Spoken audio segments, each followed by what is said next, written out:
Hi, welcome back to my channel, or if you're new here, welcome to your new favorite place on the internet. My name is Bella, and I am so excited about this video because I got this one comment where someone was like, can you please show us all of your classics? So like basically show off my classic literature collection.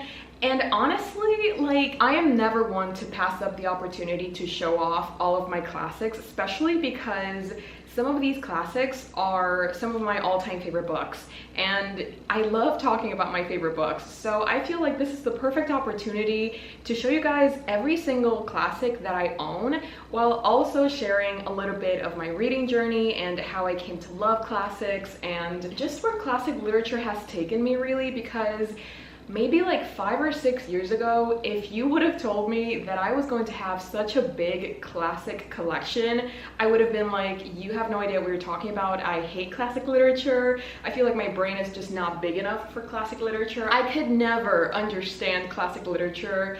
Yeah, that's how I would have been a couple of years back.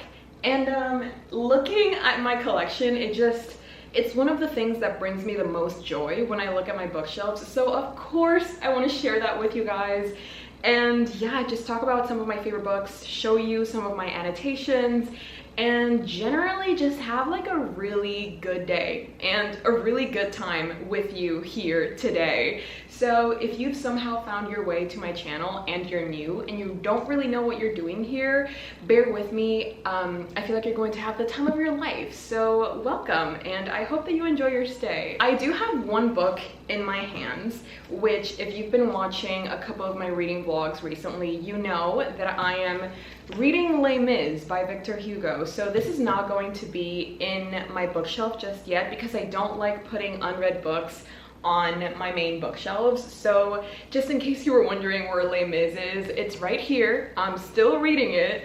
I'm not gonna go into details on how I'm doing or how I'm feeling, but this is where I am. I am a little bit over halfway through. I think actually a lot over halfway through. I'm in page 800. Literally 800 pages, and I still have so much left to go through, but I'm excited. I am very, very happy with my experience with Les Mis so far, but we are not here to discuss Les Mis. No, we are not. We are here to... Who is out there ruining this moment for me? Okay. We are not here to discuss my experience with Les Mis just yet. Of course, this video is coming, don't you fret. I just really, I just want to move you guys up there so that we can talk about all of my classic books and just have a good time, truly. So I hope that you're excited. Sit back, grab your drink of choice or your snack of choice. Don't really know how long this is going to be, but I love talking, especially if it's about my favorite books. So I hope you don't mind the yapping, and without further ado, let's get into my classic literature collection. These are the two shelves. This does not go there, I'm so sorry. These are the two shelves that I have dedicated exclusively to my classic literature collection. So as you can see up here, we have all of my Penguin Classics edition, which I usually prefer when collecting because I've always I've never struggled with a Penguin Classic edition, and I love how they all look together. So yeah, I primarily collect Penguin Classics editions, but I, as you can see, also collect other types of editions that we will get into. But before we do that, why don't we start up here? I do want to get these decorations off just in case one of them fall, but I actually get a lot of questions about where I got this clock, and I actually stole it from my sister. She got it from a museum in Madrid. I think it was like the Salvador Dali Museum, which obviously this is inspired from one of his paintings. So there you have it. And then I also have this old letter opener. Like, it just fits the aesthetic. I don't really have any letters to open, but I found it laying around my house, and I was like, you know what? You belong in my classics shelf. So there we go. And then we also have this one, which I stole from my grandma. So this shelf is more of a team effort than anything. But now that the trinkets are out, we can discuss what's actually important, which is the books. I love them, Your Honor. I'm very excited about this. I guess we can start with the first 3 books that are not actually Penguin Classic editions. I just put them here because they are black and they don't fit in the other shelf. So that's my logic behind that. The first one we have here is the Unabridged Journals of Sylvia Plath, and this was my very first introduction to Sylvia Plath, and I really didn't know much about her or anything that she had done. It honestly changed my perspective on a lot of things, and it taught me so much, not only about Sylvia Plath as a person or as an author, but also it's literally just the musings of a teenage girl. And she was growing up and she was, you know, experiencing her first love, her first heartbreak, her first everything. And it was a beautiful experience. It truly was. And I remember when I was reading it, so many people were saying that they also wanted to read it because of how I was talking about it. And I just remember my experience reading this book and how transformative it was and how relatable it was. And obviously, as you can see, I had a lot of thoughts while reading the Unabridged Journals of Sylvia Plath, just because she's just a girl. She really is. She's literally just a girl trying to make it through the world and trying to make it as a writer, trying to make it as a female author in a male-dominated field. And it's heartbreaking, it's eye-opening, it's heartwarming, it's basically a coming-of-age novel, but it's literally her innermost thoughts. I also have a dedicated annotation key for this book, so there we have it, if that helps.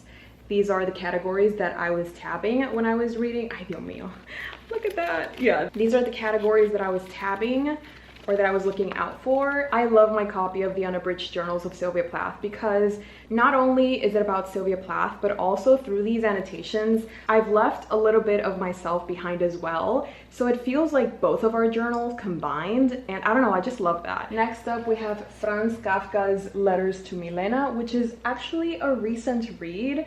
I think I bought it around July or August. No, actually, I bought it in September. And I already read it. Oh my goodness, girl, what is it with you and tabs? Like, why did you have to tab so much?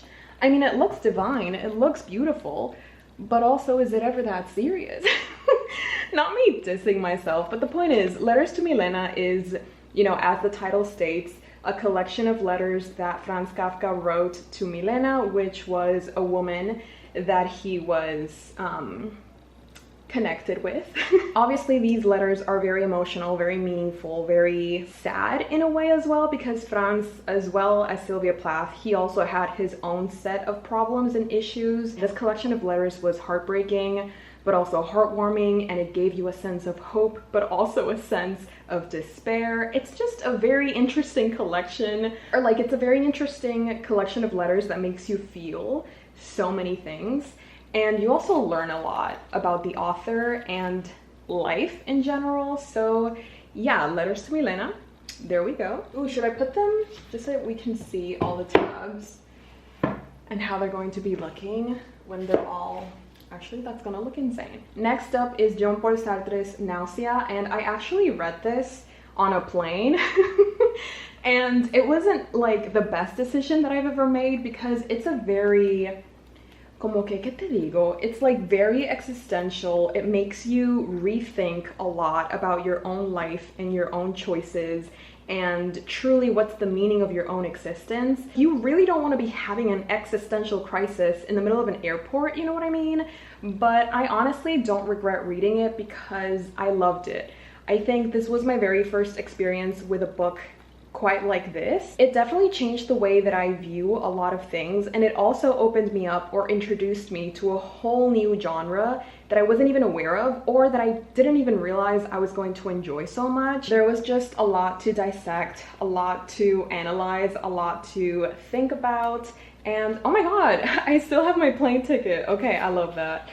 And yeah, Nausea by Jean-Paul Sartre, very interesting reading experience, would definitely recommend, absolutely, but not to everyone. Okay, so those are the books that are not Penguin classics, so I guess now we can start from left to right. Oh my goodness, okay, this is gonna be a long one. So the first one that we have here, in no particular order really, like I used to organize them by the order in which I read them in, But then I was like, you know what? I don't like how the white one, or like the white spines look with the orange spines. So then I just decided to divide them by the spine that they had. There's really no other reason besides they look good together.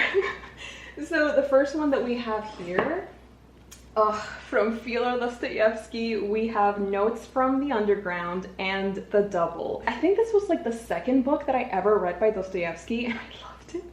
Like, I don't think, why did I use these tabs? Oh my god, I hate myself for it. Like, this color scheme does not go with Dostoevsky. I'm gonna have to fix that, but I really enjoyed Notes from the Underground and also The Double. Like, this is a really good book. This is a really good edition, and again, this is one of those stories that makes you rethink everything. It makes you doubt everything that you've ever known. It makes you question every single aspect of your life, and that's truly what I love about literature. Just, you never really know how it's going to affect you until you give it a chance. And Dostoevsky has truly changed my life. You know, once you become a Dostoevsky girly, you cannot go back, and I wouldn't want to. So yeah, I really don't know why I used this color scheme for these annotations, but anyways, moving on. We have, of course, one of my very first classics, Pride and Prejudice by Jane Austen. I think this was my very first Jane Austen book, so like this means a lot to me. And oh my god, the lack of tabs really lets you know how advanced I was in my reader life, because I don't use these colored tabs for classics anymore. And I barely annotated anything. That's how you know this was one of the very first classics that I ever read, because when have I ever had so little to say? You know what I mean? But I do remember having so much fun writing in the margins, and oh my goodness, look at all of that. Yeah, so I have very fond memories with this book. I kind of wish that I would have written more, but I guess, you know, I still wasn't used to reading classics, so I didn't really know how to annotate them, or I didn't feel comfortable enough to annotate in them. So yeah, you can definitely see this was like in the beginning of my classic journey. And there we go. Oh my god. Oh my god. Y'all know what's coming. It is Crime and Punishment by Fyodor Dostoevsky once again. Listen, okay. I don't even know when I read this. Was it 2 years ago or was it a year ago? The point is, when I read this book, it once again changed my life. This is definitely on my favorite classic books of all time. Not even classic books, but just like books in general. Crime and Punishment is one of the greatest novels that I've ever read, and I will stand by that. You can argue with a wall. And oh, just, you know, no words, absolute silence can be heard when showing this book.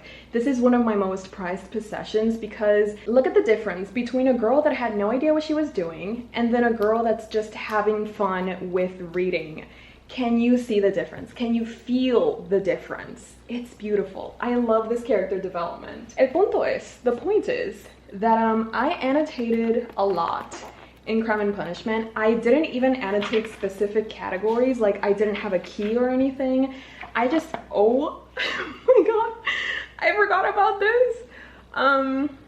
Yeah, I literally just had fun with it, and I think that that's one of the most beautiful things when annotating. It truly just elevates the reading experience, and you can make so many memories with it, and it becomes so much more than just a book when you put a little bit of yourself inside of it. I'm really happy with my copy of Crime and Punishment, and I just love it. I love this book. I love this copy. I don't love this edition. Like, it took me a while to realize that this is like literally an I, but yeah, this is the one that I found, and so it's become my child. I love it. And if there is any book or any classic that I can recommend to you guys, it's Crime and Punishment. So There we go. I'm still not over the amount of tabs. Oh my goodness. Then we have, oh, this is also one of my favorites. It's the picture of Dorian Gray, written by none other than Oscar Wilde. Like, this is when I started having fun with reading classics. As you can see, I still used the colored tabs for this classic, but I had so much fun annotating. I used a bunch of post-its to, I don't know, elevate my reading experience and like look up certain phrases or certain things that were being mentioned that I wasn't entirely sure what it was about. Like, this is one of those classics where I truly tried to understand everything that Oscar Wilde was telling us. And I remember even going on the Discord and telling the simpers to be like, can you please explain this phrase to me? Because I didn't quite understand it. And I just wrote all of the responses. Like, it was a joint effort to read The Picture of Dorian Gray, and I don't regret it. Like, I have such fond memories of reading The Picture of Dorian Gray, and I think that my copy reflects how much fun I had. It just really does. Look at this. It's just, can you tell how much fun I had? I just love this copy. This is also one of my most prized possessions because I just spent so much time with it and I had so much fun with it. Yeah, I love it. So there we go, The Picture of Dorian Gray. A Christmas Carol and Other Christmas Writings. This one was cute, you know what I mean? Like, it's, yeah, Christmas writings for sure. Nothing much to say about this one, but I am glad that I finally got around to reading such a Christmas classic, you know? Like, obviously I've seen a lot of Christmas Carol adaptations, but I had never actually read the original material, and it was really fun to read where it all came from. And it also, this edition also includes a couple of illustrations, so that's always fun. Like, you know, I've read so much classic literature, but it doesn't hurt when they include little things like this because it just makes everything more fun. And also, I think that these illustrations are the ones that were like in the original publications, so it's super cool that something that somebody saw in the 1800s I'm now seeing in 2024. Okay, now we have to deconstruct the stack. First up, we have E.M. Forster's Maurice, and I think I read this in the middle of a reading challenge, and I actually really enjoyed it. Like, I think originally I gave it a 3-star, and then I was like, no, I'm still thinking about this book. I'm still reeling over it. This is like an icon in gay literature, and I can't believe it took me so long to read it because I was, I forgot that I started, like, I was using stickers when I was reading this one, so it has a lot of fun moments.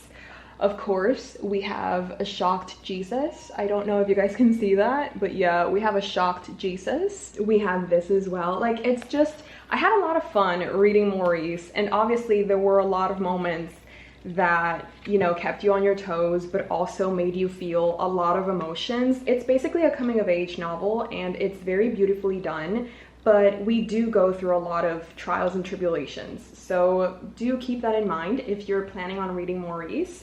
But I think it's worth it. I think it's beautiful, and I would recommend it. So there we go. We have Oliver Twist, and this one, oh Dios mío, not me being shocked at the small amount or like how little tabs I used. I swear I remember enjoying this book, so I'm like low-key confused as to why it doesn't have that many tabs. This is so floppy as well.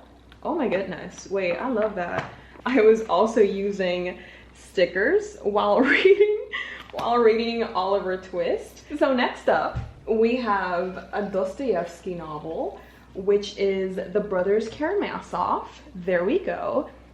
This is a pretty hefty book, not gonna lie. This has 985 pages, so it's definitely on the longer side, and this is probably, like, unfortunately, a Dostoevsky book that I would not recommend. I know that a lot of people love this book.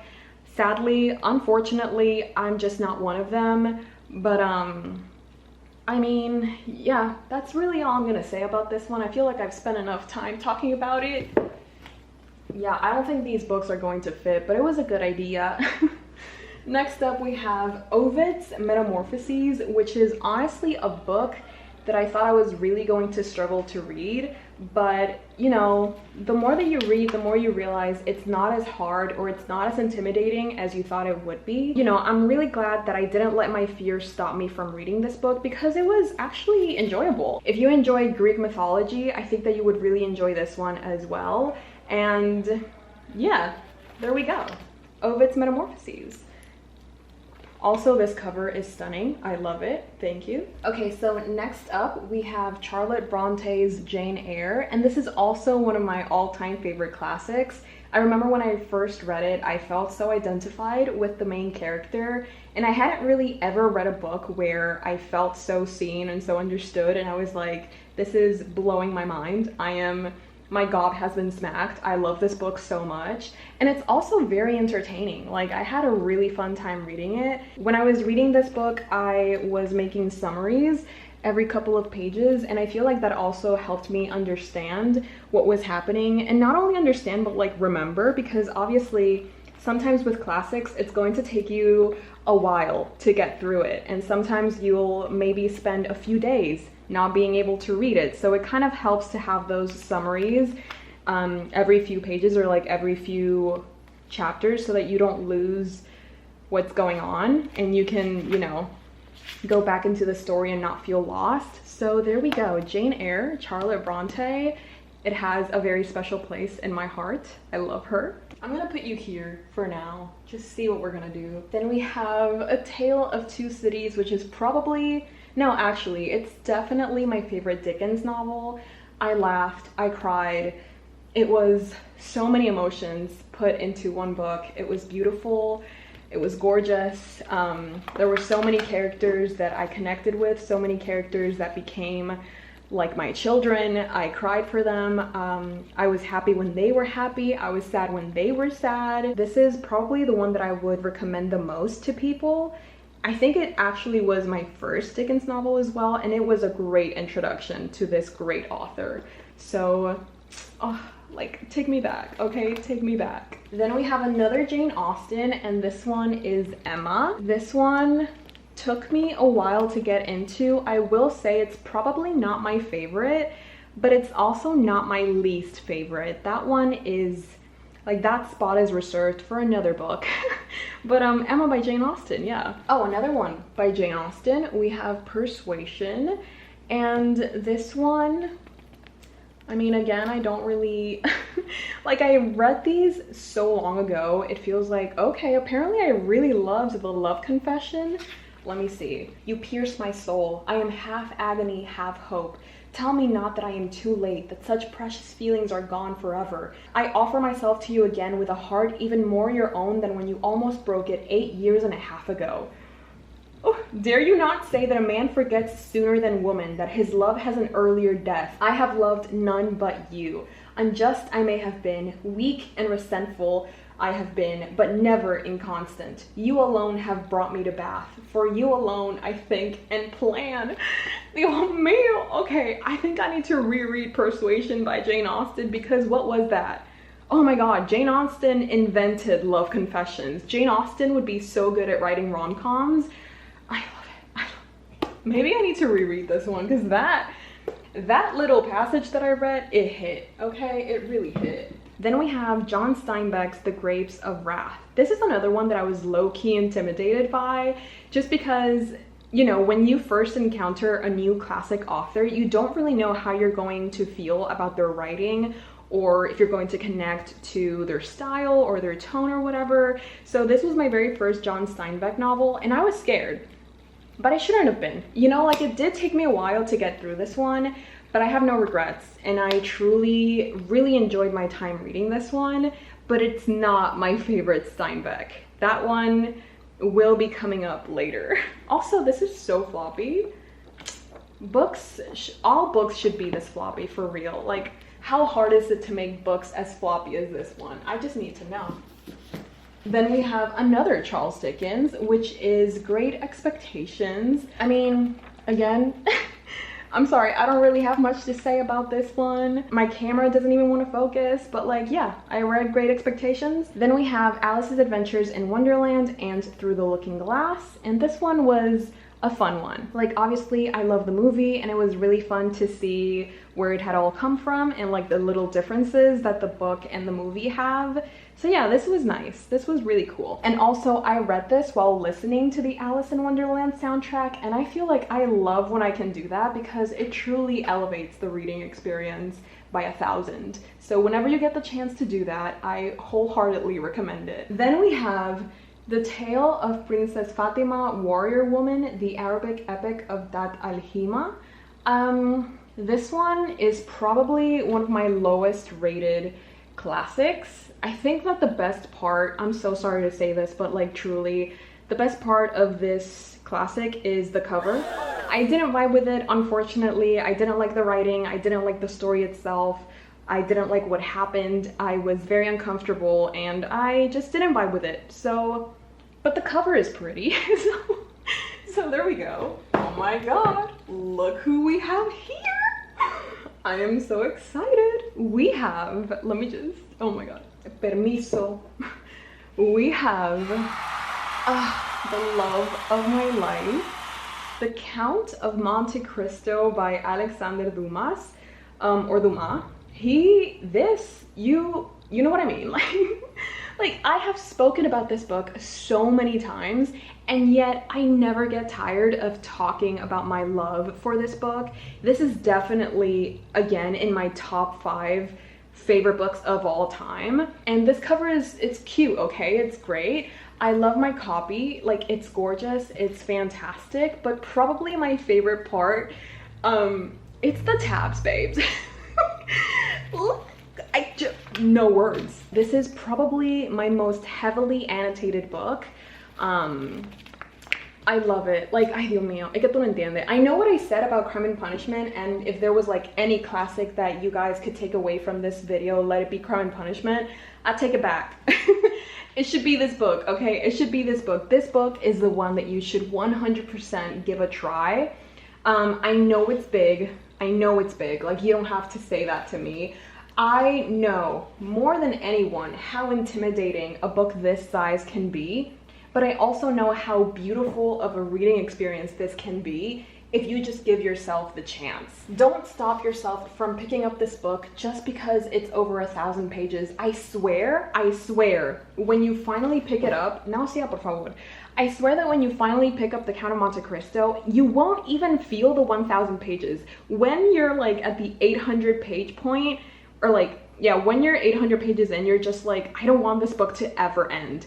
And I guess it's like one of the greatest novels ever written, and I need everybody to read this, and I need everybody to talk to me about it because I love talking about The Count of Monte Cristo, and I need more people to read it, so like, please and thank you. I could keep talking about The Count of Monte Cristo actually, but we still have a couple of books to get through. So let's see, these first 3, coincidentally, are all letters, like collection of letters. The first collection of letters is the letters of Vincent van Gogh, and these are letters that he wrote to his brother Theo. I think that we all know Vincent van Gogh, and I think that we all know how much he struggled with mental illness. Like, this man went through so much, but he was such a romantic, and he loved life with a fervor that I haven't seen in anybody else.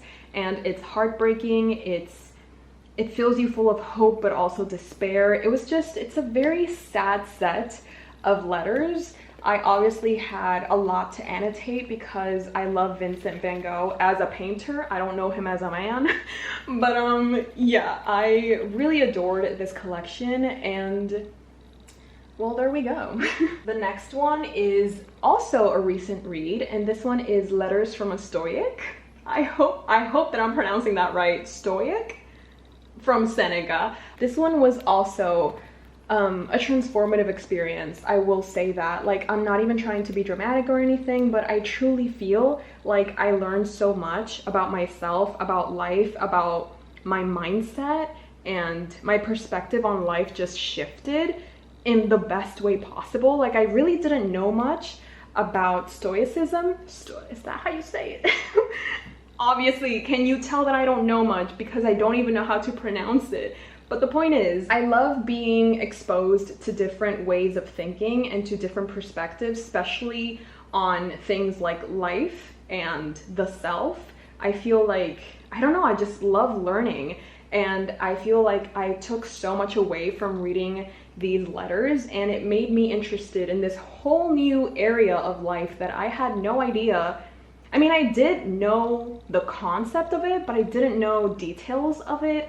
And now I'm just so intrigued to keep reading more. So yeah, this was a fantastic experience. We have Letters to a Young Poet by Rainer Maria Rilke. This is also one of those books that I've talked about so much, but I will never get tired of mentioning or discussing because oh my god, I feel like I've said this so many times, so it's kind of losing meaning, but for me, it's real, and this book changed me. Like, it really did. I read it in a moment in my life where I needed to hear these words, and I even have a post-it up here. I don't know if you can read that, but it basically says, read this when you are sad. And I've been sad. You know what I mean? Have you been sad? Is this an emotion that we share?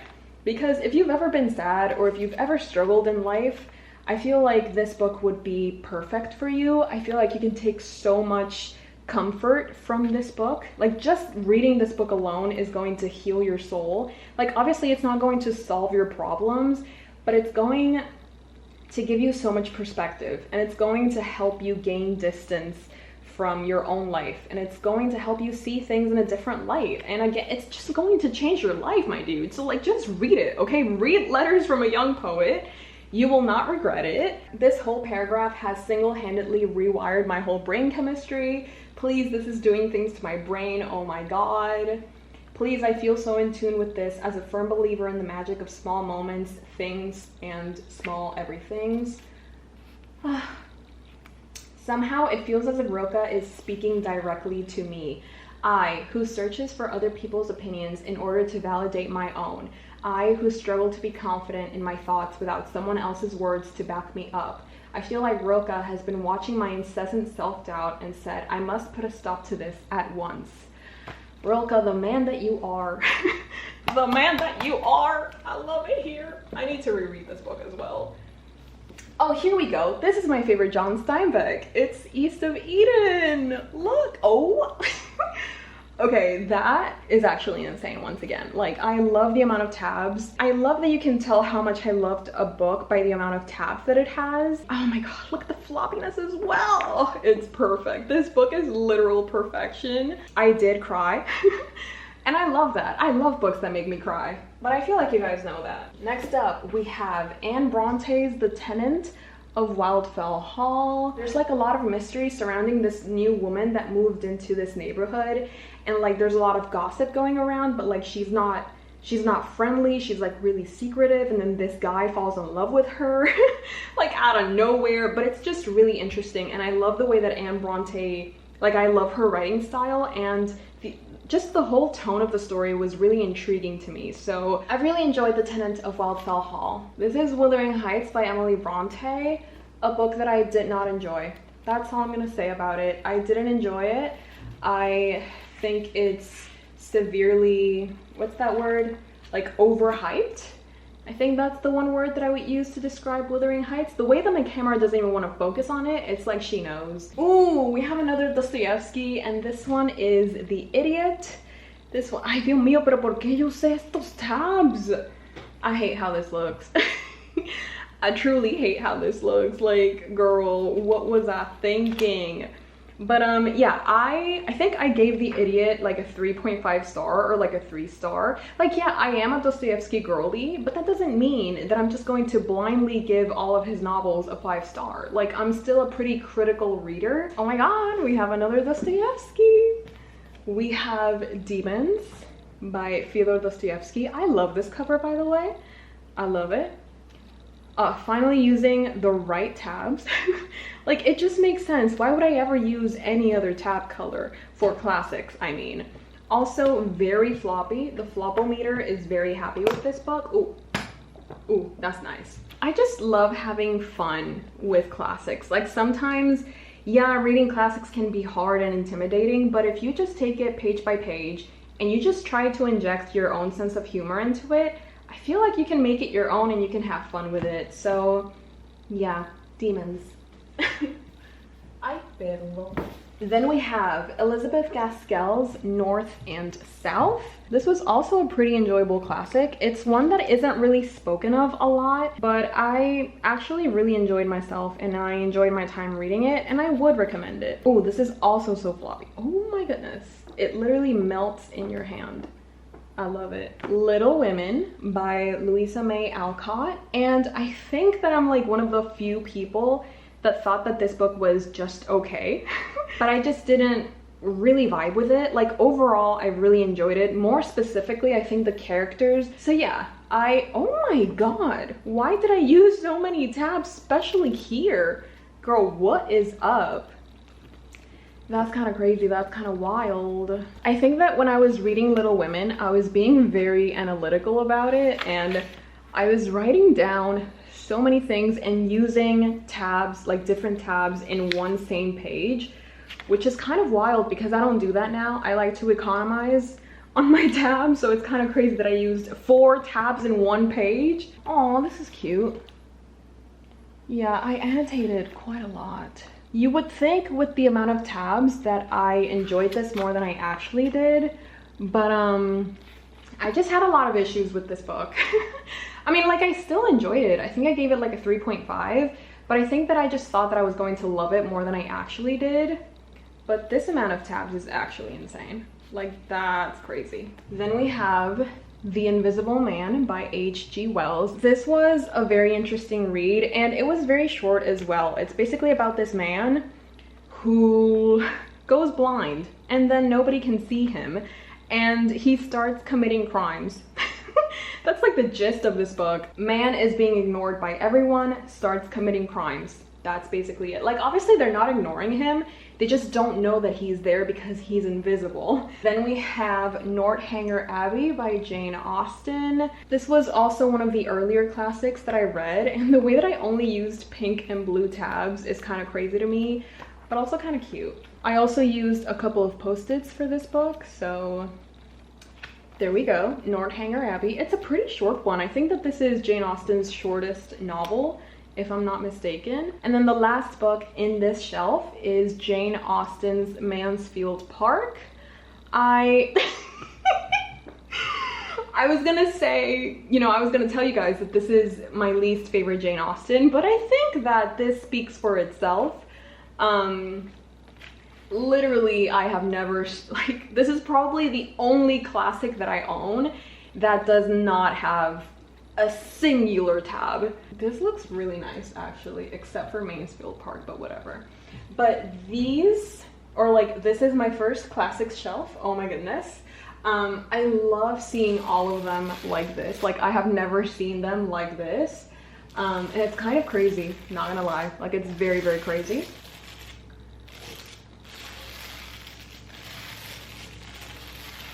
That's wild.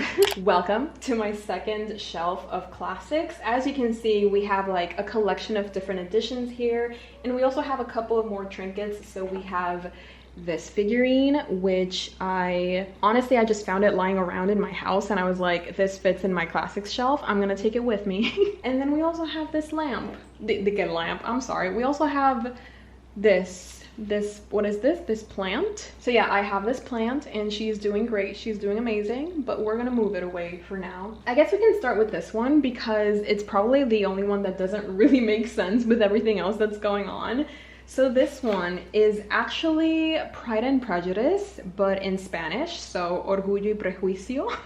This is actually my boyfriend's copy, but he has never read it. Like, this is a copy that he had to get for school, and then he never read it. So when I saw it and it was just laying around in his room, I was like, why do you have this? And he was like, I don't know. And then I was like, can I have it? And he was like, why not? So yeah, that's why I have this copy. I just thought it was really cool because obviously Pride and Prejudice, the 2005 movie, is one of my favorite comfort movies of all time. So I love that I now have like the movie tie-in edition of Pride and Prejudice, even though it is in Spanish. But I just love them, okay? I love them, and I couldn't pass up the opportunity of owning this edition. So yeah, there we go. That's the fun little story behind this one. We have this beautiful edition of Agatha Christie's stories, and this is called And Then There Were None and Other Classic Mysteries. This edition includes And Then There Were None, Crooked House, and Endless Night.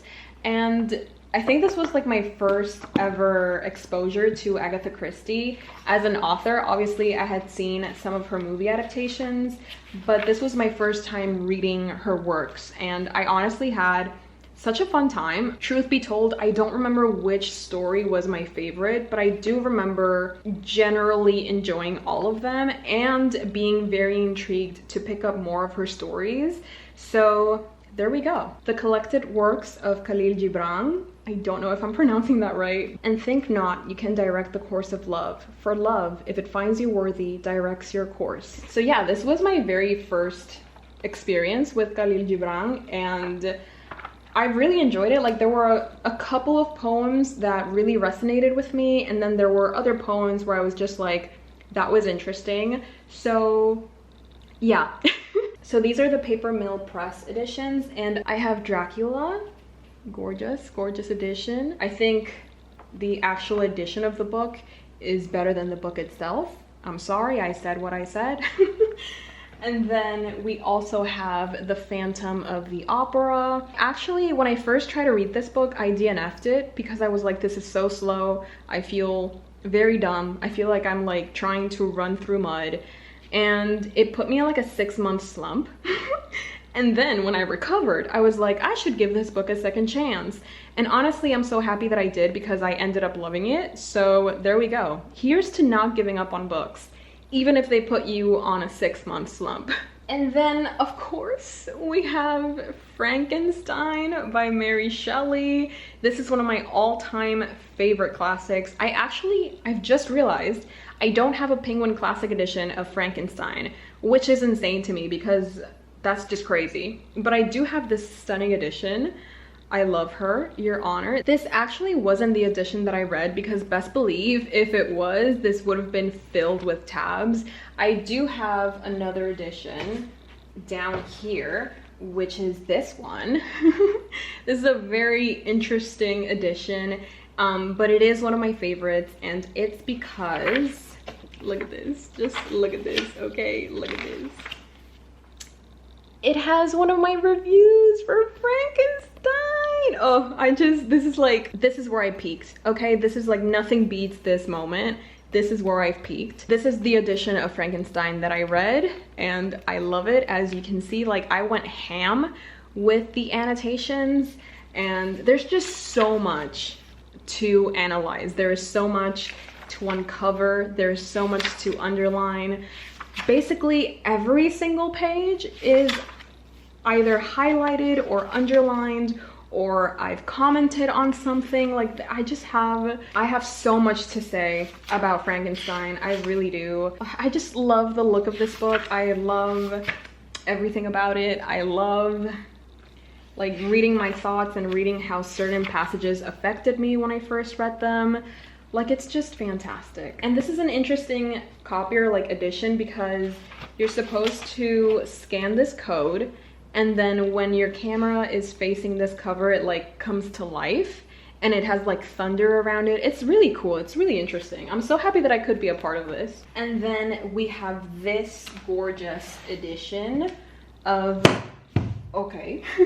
We have this gorgeous edition of The Picture of Dorian Gray and Other Works by Oscar Wilde. This also has the gold edges, which is a little bit damaged down here. The way that you're not even focusing. Okay, it is a little bit damaged down here, but obviously you don't really see that. And overall, it's just such a beautiful edition. Like, look at that. That's gorgeous. Okay, and then we have a couple of modern classics, I guess, because, yeah, we'll just call them modern classics. We have Things We Lost in the Fire, stories by Mariana Enriquez. This was originally written in Spanish, but I got this edition before I knew that. And I love this edition, and I read it for, it wasn't like a book club, but it was like a club and we had a live show where we discussed it, and I wrote like little summaries and what I thought the stories were about, or like what they were trying to symbolize at the end of every story. And yeah, it was just a really fun time. It was a really fun exercise and I loved discussing it with the people that I did. We have The Lottery and Other Stories by Shirley Jackson and The Haunting of Hill House. So this was my very first Shirley Jackson, and of course I picked it up because of the Netflix TV show, and I am so grateful to that TV show because it introduced me to such an incredible author. Like, these books, like, oh my god, they are stupendous, they are amazing, they are horrific. It's a very interesting feeling when you're reading Shirley Jackson, but it's such a good feeling as well. So this next book, I don't really talk about it that much. Like, I don't know, I kind of didn't tell anyone that I was reading it or that I read it. So this may come as a surprise to all of you. But I actually read, I forgot how heavy this was. I read War and Peace. I read War and Peace by Leo Tolstoy, translated by Anthony Briggs, very important. So yeah, I read War and Peace. I can't say that without giggling, I'm sorry, but yeah, I read War and Peace. I read War and Peace, and oh my god, I haven't done this in so long. So yeah, I read War and Peace by Leo Tolstoy, and it changed my life, but like not in the way that you're thinking. Like, it didn't change my life because it's a new favorite. It didn't change my life because I now love Leo Tolstoy. I feel like ever since reading War and Peace, there's been a very definitive before and after in my life. Like, before I read War and Peace, I was a very specific type of reader in terms of what I would let myself pick up. But after I realized that I could read War and Peace, it's like something inside me awoke, and now I'm unstoppable. So yeah, everybody say thank you to War and Peace. Also, I'm so sorry if this is like shocking to you guys. I know it's a bit surprising because I've literally never talked about it. But okay, let's be real for a second. The War and Peace video that I did, it's actually one of my all-time favorite videos that I've ever made on this channel and will probably ever make in my life. This, alongside the Count of Monte Cristo one, like those two videos will forever be my peak. I said what I said. But yeah, I read War and Peace. So obviously after reading War and Peace, the only logical next step is to read Leo Tolstoy's other famous novel, which was Anna Karenina. And this is a gorgeous edition. It's probably one of my favorite editions apart from the Penguin Classics. And I think this is the vintage classic edition. It is, oh my god. I forgot how many tabs I used for this book. Oh my god, I love how well it matches with the cover as well. Like the dark undertones and everything. Ay, Dios mío, I'm obsessed. I love it. Okay, so what I was trying to, oh, I'm mesmerized. I'm so sorry. This must be so annoying. I'm so sorry. Okay, I'm gonna stop, but like, oh my god, this is gorgeous. Vintage classic. This, in my opinion, in my very humble opinion, is a favorite edition of mine. I think that the translation is also extremely accessible. It is, if you're wondering, it's translated from the Russian by Louis and Aylmer Maude. So kudos to them because they did an incredible job at translating this behemoth of a book. I mean, it's not as big as War and Peace, but it's still like over 900 pages. It has 963 pages. I do have to admit, I liked Anna Karenina more than War and Peace. Also, another thing that I missed, I just realized it, I missed saying Anna Karenina because it just rolls off the tongue so beautifully. And I know that I'm not saying it right because there's like a specific way that you have to say it, but I like how I say it. So yeah, I miss saying Anna Karenina. So everybody say it with me, Anna Karenina. I'm so proud of myself for reading these two books that I thought I never would because I was so intimidated by them. So I'm really proud of myself, and sorry, I just had to spotlight that because we have to celebrate the wins, okay? A win is a win. So next up, we have these Penguin Classics as well, but these are the cloth bound editions. So they're a bit more they're prettier. Like they do, like they just hit different, you know what I mean? But these, I would recommend to get these if you're a collector and you've already read these books, because these editions are not comfortable to read. You know what I mean? Like you obviously don't want to break the spine, so you have to read it like no, it's just not comfortable, bestie. But they're beautiful. This one is the picture of Dorian Gray. O sea, es que es una belleza. And also it comes with a ribbon to hold your page, but obviously I'm not going to be reading these editions. They just feel too pretty to annotate, you know what I mean? That's why I prefer the other ones, because these are just uncomfortable to write in. And we also have this edition of Frankenstein, of course. I cannot not have an edition of Frankenstein. I mean, at this point I have like 3 different editions of Frankenstein and I still need more. So if that doesn't tell you how much I love this book, I don't know what will. And then we have The Sonnets and A Lover's Complaint by William Shakespeare. I have been wanting to read more from Shakespeare, but I thought that starting off with this collection of sonnets and A Lover's Complaint would be, you know, easier to familiarize myself with his writing. Sometimes it was hard for me to understand what Shakespeare was trying to say, because obviously the language that he uses is very flowery. And of course there were so many words that I had to look up, because I was just like, my good sir, what are you talking about? It's very hard to like get used to this type of writing. So that's why I'm kind of scared to try the plays, but I feel like that's something that has to be done in 2025. So, and yeah, this edition is just gorgeous. Like, I love it. These editions are nice to collect, but not to read. So keep that in mind. But they look so nice together. Oh, they're gorgeous. The Stranger by Albert Camus. This is another one that took me for a wild ride. Like, I had no idea what this was going to be about when I first read it.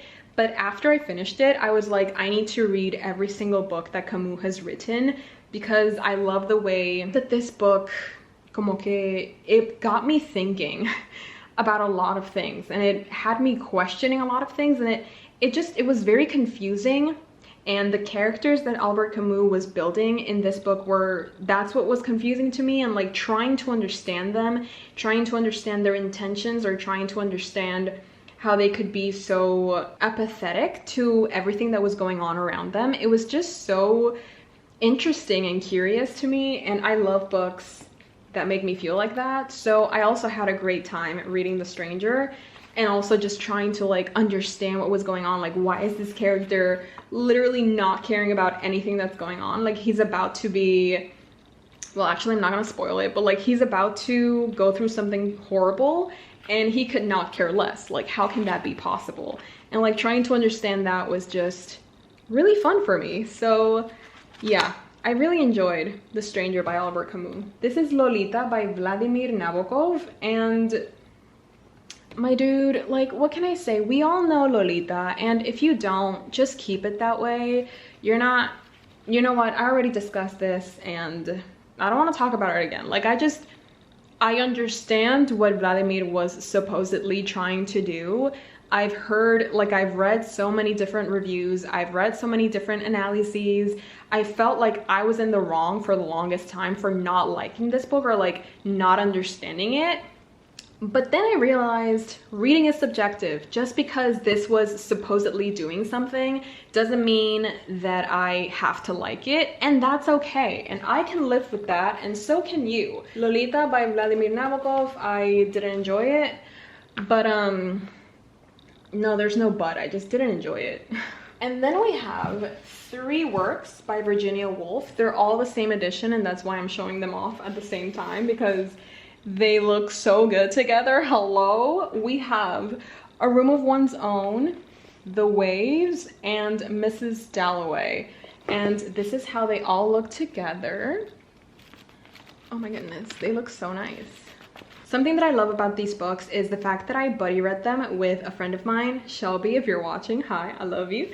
And we would just discuss back and forth our thoughts and opinions as we made our way through these books. And there were so many instances where she saw things that I didn't even realize, or vice versa as well. And I feel like both of our reading experiences were much richer because we shared them. And I don't know, I just have so many fond memories of reading these two books and sharing that experience with Shelby. Virginia Woolf, I also feel like is not for everyone. Like, she has a very distinctive voice, and sometimes if you're not in the right mood or you're not in the right mindset, it can be very hard to get into her stories, and it can be very hard to even understand what's going on because her writing is very stream of consciousness type, and sometimes it can get confusing if you're not paying close attention, but I believe that it's worth it. I also buddy read A Room of One's Own with another friend of mine, so as you can see, Virginia Woolf just has a lot of fond memories in my mind, and I just really enjoy her works, and I'm glad that my copies reflect that. Then we have The Bell Jar by Sylvia Plath. This one shook me up, not even lying. Like, I read this after I read the unabridged journals of Sylvia Plath, and there are so many similarities between the main character's life and Sylvia's life. It's heartbreaking, it's depressing, it's shocking, it's just so sad, my dude. It's just so sad. And I think that my reading experience of The Bell Jar was so rich and it was so enhanced because I had the unabridged journals in my mind, in my memory. And whenever something happened to the main character that also happened to Sylvia, I would immediately know that Sylvia had written that from her own experience. And I feel like that just adds a lot to the story, and it makes it that much more harrowing and sad. And like, yeah, The Bell Jar is not for the weak of heart, for sure. It has several trigger warnings, but I still feel like this is one of those classics that everyone has to read if they can. Yeah, I also have a specific annotation. What is this? I also did a lot of research before and after reading this, just so that I could fully just understand the impact of the story and the importance of the book in a way. But yeah, as I was saying, I do have a specific annotation guide. So these are the categories that I had. Then we have Daphne du Maurier's Rebecca. This is another one of those books where I DNF'd it, or I just couldn't get through it because I just didn't pick it up at the right time. But then I was like, what if I give it another chance? And when I did, I ended up loving it. Like, I loved so much about Rebecca. It's so atmospheric, it's so eerie, it's so tense, it's so mysterious. The writing is gorgeous. The characters are so well done. Rebecca is a fantastic classic, and if you haven't read it, I would 100% recommend it. Then we have Perfume, The Story of a Murderer by Patrick Suskind, and I don't know what edition this is, but it does have a penguin here, so it's making me think that, oh, it's a penguin book, but I guess it's not like a penguin classic edition. Sorry, I don't understand. Pero que yo no te dije nada. Perfume by Patrick Suskind was, again, a very eerie, very tense, very interesting story because it's, as the title says, it is the story of a murderer, and it's this man that his sense of smell is very developed, like overdeveloped, and he can tell so much just by the smell of someone or something, and he becomes so obsessed with people's smells, he starts killing people so that he can get the smell off of their skins. And it's you know what I mean? Like, it's a very horrific story, but also it's just very, very interesting. Like, I have to, like, it's just good. Like, I can totally see Junji Ito making a graphic novel based on Perfume. I would love to see that, actually. And then we have another Dostoevsky. We have Humiliated and Insulted. And this was another buddy read with a friend of mine. And this one was good. I really enjoyed it. I think I also read it for, I think it was the 5 a.m. challenge, and I wouldn't recommend reading this book as soon as you wake up, especially if you're reading it at like 5 a.m. But I did overall really enjoy it, and I also just enjoyed reading it with my friend. Oh my god, I'm also using stickers here. So as you can see, I had a lot of fun with it. I also have the Chopper one, like this one can never miss. Nice. Apparently Mike is one of my most used stickers as well. Like, I'm not mad about this. What does this say? Why can't we ever just have nice things? Oh yeah. Anyways, Humiliated and Insulted by Fyodor Dostoevsky. Great novel. Great novel. Then I don't want to talk about this. This is like a modern classic, and it's also a vintage. So I think the vintage editions all have this red spine. I don't know why I mentioned that. It's just a fun little detail. But Stoner by John Williams, which I first thought was called Vintage Williams, but we won't talk about that. The greatest novel you've never read. Sunday Times is so right. You guys must remember Stoner from when I first read it. And if you don't, I'm just gonna leave the vlog or like the reading challenge where I read it so that you guys can see for yourselves the impact that this book had on my life and on me as a person, as a woman, as a girl. I will never be over Stoner. The things that it made me feel, this was literally me through the entirety of the book. I kid you not. I'm still not over this book. It was beautiful, heartbreaking, heartrending. It taught me so much about life and the injustices of it. It taught me about love. It taught me we're basically following a man through his entire life. And obviously you get attached to him, and so many things happen to him, so many unfair things. I don't want to talk about it, but the point is 10 out of 10. And then the last book that we have on this shelf is The Essential Rumi, Translations by Coleman Barks. I annotated a lot from Rumi. There are a lot of poems that spoke to me, that spoke to my soul, that really resonated with me. And I just had a wonderful time reading Rumi. Like, I learned so much. A lot of his teachings I can see in different books that I've read as well. Like, I read Rumi and then I read Letters from a Young Poet, and I could see a lot of similarities between those two. And I love that. I love that you can find little pieces of some books in other books. Everything is connected, and I love that. And I love this Essential Rumi. Actually, I wouldn't say that I love it, because I think I ended up giving it like a 3.5, because yes, it has some really good poems, and there were a lot of poems that actually I would love to go back and read through. But then there were also other poems where I just didn't vibe with them at all. And I was just like, what was that? I don't want to read it anymore. So yeah, it's an interesting collection for sure. And then I also have a couple of other classics around my shelves. Like, for example, I have Interview with the Vampire by Anne Rice, which I think is considered a modern classic. I could be wrong about this, but I think that I've heard people say that this is a modern classic. So I thought that I would mention it because this is a book that I own. I also have This Side of Paradise by F. Scott Fitzgerald. I have this very uncomfortable edition. I don't like how tall it is for no reason. And also I read it before I annotated. So I have just like 3 random tabs and this random really dark highlighter. I really don't know what I was doing with my life when I read this book, but yeah, I thought that I would mention it because I do own it. So there we go. I do also, like, I don't like to talk about this too much because I just don't, but I do have this edition of Cien Años de Soledad by Gabriel Garcia Marquez. This is the copy that I read. This was actually a buddy read, and I think that if it hadn't been a buddy read, I never would have been able to make it through. I will give it that. It was a very interesting experience. This is unlike any book I've ever read, and I don't think I will ever read a book quite like this. And I don't know if that's a good or a bad thing. This was basically me throughout the entirety of this book. I think that about sums up my reading experience, but yeah. I do own it, so I thought that I would share it because it's a thing that I own, but it is hidden in my green shelf, so there is that. And then I did find this really cute book. It's like really old. I don't know where it's come from, but it's just cute. You can barely read what it says here. I don't think you can see that, but it says Fiesta.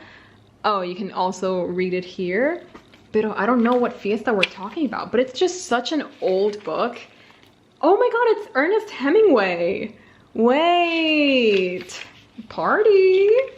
I found this just, you know, around, and it's just, I don't know, like it's probably like the oldest book in my bookshelf because look at the pages. That's kind of crazy. But I just thought I would share this because, I don't know, like, it's just a cute edition, and it's just really old, and obviously it has like some water damage as well. But yeah, I thought I would share it because I think it's cute and I kind of love it. So yeah, there we go. This is, well, this is the after. This is not how my shelves look usually, but I thought that I would give one final look through before we leave. The point is, I have a lot of classics and I love talking about them. I love sharing my love for classic literature with you guys because, again, I never thought that I would be in this position where I would love classic literature so much that I was going to be sharing it with everybody, but I love that we're here. I don't know why I'm carrying Les Mis. I've spent so much time with it, it kind of feels weird when I'm not holding it. But anyways, I did want to mention the thing about how to pick the right edition for you. Like, how do you know which translation is going to be best? And oh my god, I can show you my unread classics because, as I mentioned at the beginning, I don't like putting unread books on my big shelves, but I do have some other classics that I still haven't read. I actually have 4 classics, like 4 unread classics, apart from Les Mis, obviously. And the very first one is The Divine Comedy by Dante. And this was my experience trying to pick the right translation for me. I think it was easier with this one because obviously this has been around for so long. There are so many different translations, and I think it can be a little bit overwhelming to choose one and to know which one is going to be best for you. So for example, what I took into consideration when picking a translation is if it had notes, and if it, like, how accessible was the writing. And if you look up the different translations of the Divine Comedy, there's actually some people or like some websites that compare a lot of the translations. Like they choose a segment or they choose a section and they put the different translations next to each other, and you can read each one and pick the one that feels most comfortable to you or that feels most accessible. And that's what I did with the Divine Comedy because obviously there are so many translations. How am I supposed to know which one is the best one? Yeah, I just really like this edition because I also know someone on the Discord that has this same edition, and she was kind enough to send pictures of how it actually is. And when I saw that at the beginning of each canto it has like a little analysis, I was like, oh, this is the one for me. This is the one that I need. Like, this is the one that I have to get. It has like illustrations, which once again I mentioned, I love illustrations. I love when books or like the edition of books go above and beyond. And yeah, that's how I chose the Divine Comedy. And this is one of the classics that I have yet to read, but 2025, I'm coming for you. I also, okay, but the floppiness of this, that's kind of insane. That's kind of wild. It's Don Quixote by Cervantes. Profound and powerful, the final and greatest utterance of the human mind by Dostoevsky. So obviously I trust Dostoevsky, but I am scared. I'm very scared. But once again, 2025, I'm coming for you. So it's happening, just not this year. We have, oh yeah, John Milton's Paradise Lost. This is a recent acquisition, and this is one that I'm also just like a tiny bit intimidated by because it's written like this. It's going to be okay. It's going to be okay, but I just need to be a little bit dramatic about it first, but it's going to be okay. And then the last unread classic that I have, actually, is this a, yeah, it is a classic, and this is the Wordsworth Classics edition. This spine is beautiful. I have to bring attention to it once again, and it's The Well of Loneliness by Radcliffe Hall. It was banned for obscenity when published in 1928. It became an international bestseller and for decades was the single most famous lesbian novel. It has influenced how love between women is understood for the 20th century and beyond. So 2025 once again. Like, all of these books I'm very excited to read. These are all of my unread classics that I cannot put on my big shelves just yet, but next year for sure, absolutely, best believe you will be finding them in my classics shelf. I also feel like for next year, with the amount of classics that I've been reading, I feel like I'm going to have to expand the amount of shelves that I use for my classic literature, but that's next year's problem. I'm not going to be thinking about that right now. I feel like I've been talking for 70 years, so it feels kind of weird to be like, well, that's it, folks. But yeah, that's it. This has been my entire classic literature collection. I mean, hopefully, fingers crossed, I've given you a sense of what some of my favorite classics have been and also what some of my least favorite classics have been. If you have any other questions about classic literature that maybe, hopefully, I can help you with, feel free to leave them down below and I will do my best to answer them. And maybe somebody else in the comments can help you answer as well. And yeah, that's gonna be it for me, I think. I really appreciate you being here and I really hope that you enjoyed your time here. I had so much fun talking about this. I also have a Patreon where I post exclusive content. I host readathons, reading sprints, and a monthly book club. So if that is something that sounds interesting to you, the link is down below. As always, I would love to have you join my found family. And once again, thank you so much for watching. I really do hope you enjoyed. I love you very, very much, and I will definitely be seeing you next week. I pinky promise. I pinky promise that you will definitely be seeing me next week. Bye. Hey Jimmy, you nice. Keep going.